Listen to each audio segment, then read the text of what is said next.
Bonjour à tous et merci de nous suivre. Les cours ont repris progressivement depuis hier lundi en Côte d'Ivoire dans les établissements primaires et secondaires. Notre équipe de reportage a sillonné 2 communes du district d'Abidjan, à savoir Cocody et Adjamé. Le point complet dans le journal de 13 h tout à l'heure. Les représentants des pays membres de l'Union africaine se sont réunis à Abidjan. Ils réfléchissent sur la promotion et la ratification de la Charte africaine sur les valeurs et principes de décentralisation, de gouvernance locale et de développement. Cette charte avait été adoptée en juin 2014 à Malabo, en Guinée équatoriale.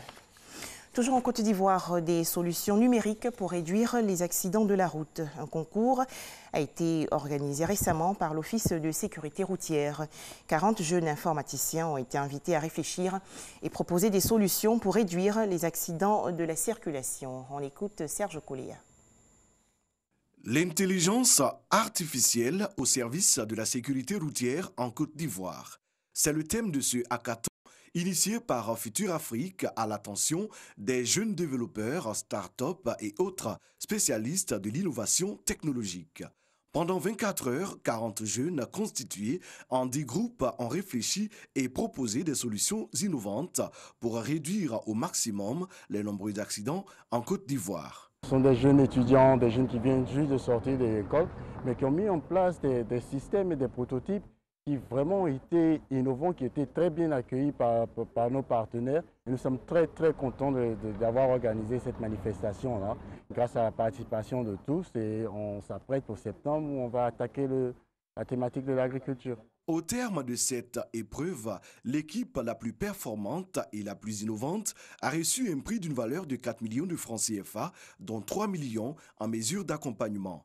Ces jeunes vont intégrer un des programmes de préincubation de Futur Afrique en vue de transformer leurs idées en produits ou services. Les experts de l'OSER, l'Office de la sécurité routière, se sont impliqués dans cette compétition qui a réuni les meilleurs jeunes développeurs. Les différents acteurs de la société civile sur les objectifs de développement durable se sont réunis récemment dans la commune du Plateau. C'était lors d'un atelier d'information et de communication. Ces travaux se tiennent dans le cadre des préparatifs de l'examen volontaire national de la Côte d'Ivoire pour le forum politique de haut niveau à New York, aux États-Unis. Cette rencontre va se tenir en juillet prochain. Pas de 5e mandat pour Abdelaziz Bouteflika en Algérie. En effet, la mobilisation de la jeunesse a fait reculer le président algérien. Abdelaziz Bouteflika a renoncé hier à briguer un autre mandat et annoncé le report à une date ultérieure de la présidentielle prévue le 18 avril prochain. À noter qu'une nouvelle constitution va être soumise à référendum dans le pays.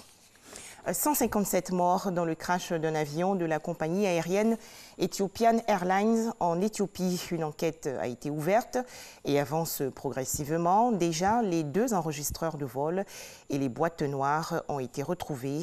À noter que des experts américains doivent arriver sur place aujourd'hui pour aider leurs collègues éthiopiens. Pour terminer, sachez que le Parlement vénézuélien a décrété hier l'état d'alerte dans l'espoir de faciliter l'entrée d'une aide humanitaire dans le pays, et cela à la demande de l'opposant et président autoproclamé Juan Guaido. Le Venezuela est plongé dans le chaos et frappé depuis plusieurs jours par une grosse panne d'électricité. Voilà, 13 h, le journal.